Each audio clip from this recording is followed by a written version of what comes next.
برطانوی بندرگاہ south Hampton کے ساحل پر ایک دیو آمد بحری جہاز کھڑا تھا جس نے پوری دنیا کی توجہ اپنی طرف کھینچ رکھی تھی۔ اس کا نام RMS ٹائٹینک تھا اور اسے انسان کے ہاتھوں سے بنایا گیا ایک بے مثال فن پارہ سمجھا جاتا تھا۔ سن 1912 میں اس کی تکمیل ہوئی اور اس پر آنے والے اخراجات کروڑوں میں تھے۔ ٹائٹینک کو اس کی بے مثال جسامت اور شان و شوکت کی وجہ سے ناقابل شکست کا لقب دیا گیا تھا۔ اس کی لمبائی فٹ بال کے 3 میدانوں جتنی اور اونچائی تقریباً 17 منزلہ عمارت کے برابر تھی۔ اس کے اندرونی حصے میں عیش و عشرت کا ہر سامان موجود تھا۔ پہلی کلاس کے مسافروں کے لیے وسیع کھانے کے کمرے، شاندار سیڑھیاں اور سوئمنگ پول تھے۔ دوسری اور تیسری کلاس کے مسافروں کے لیے بھی سہولیات کا خیال رکھا گیا تھا، حالانکہ ان کی وسعت پہلی کلاس جیسی نہیں تھی۔ اس جہاز پر امیر ترین خاندان، متوسط طبقے کے لوگ اور بہتر مستقبل کی تلاش میں امریکہ ہجرت کرنے والے غریب مسافر سبھی سوار تھے۔ 10 اپریل 1912 کو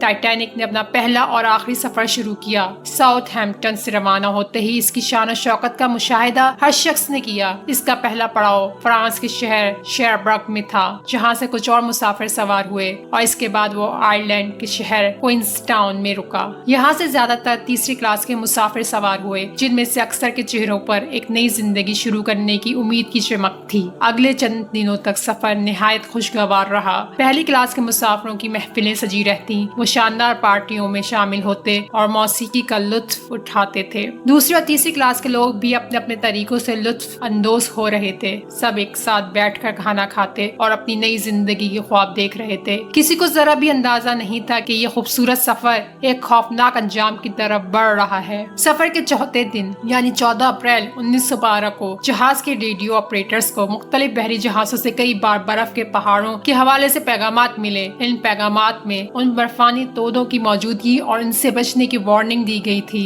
ان وارننگز کو نظر انداز کیا گیا کیونکہ جہاز کی رفتار کو کم کرنا مناسب نہیں سمجھا گیا۔ یہ جہاز اپنی پوری رفتار سے آگے بڑھ رہا تھا جب ایک مسافر نے بحری جہاز کے عملے کو بتایا کہ اس نے ایک برفانی تودا دیکھا ہے، تو جہاز کے کپتان نے پہلے اس کی بات پر یقین نہیں کیا۔ یہ بہت بڑی غلطی ثابت ہوئی۔ 14 اپریل کی رات تقریباً 11:40 پر ٹائٹینک کے ایک نگرانی کرنے والے نے ایک بہت بڑا برفانی تودا براہ راست جہاز کے سامنے دیکھا۔ اس نے فوراً خطرے کا سگنل دیا اور جہاز کو موڑنے کی کوشش کی گئی، لیکن ایک اتنے بڑے جہاز کو فوراً موڑنا ناممکن تھا۔ جہاز کے دائیں حصے میں برفانی تودے سے ٹکراؤ ہوا، جس کی وجہ سے کئی سوراخ ہو گئے۔ جہاز کو ڈوبنے سے بچانے کے لیے اس میں موجود 16 واٹر ٹائٹ کمپارٹمنٹس میں پانی بھرنا شروع ہو گیا، لیکن ڈیزائنرز نے 4 کمپارٹمنٹس میں پانی بھر جانے کی صورت میں بھی جہاز کے نہ ڈوبنے کی یقین دہانی کرائی تھی، لیکن یہاں 5 کمپارٹمنٹس میں پانی بھرنا شروع ہو گیا۔ اس صورتحال نے جہاز کو ڈوبنے پر مجبور کر دیا۔ کچھ دیر تک کسی کو بھی اس کی سنگینی کا اندازہ نہیں تھا۔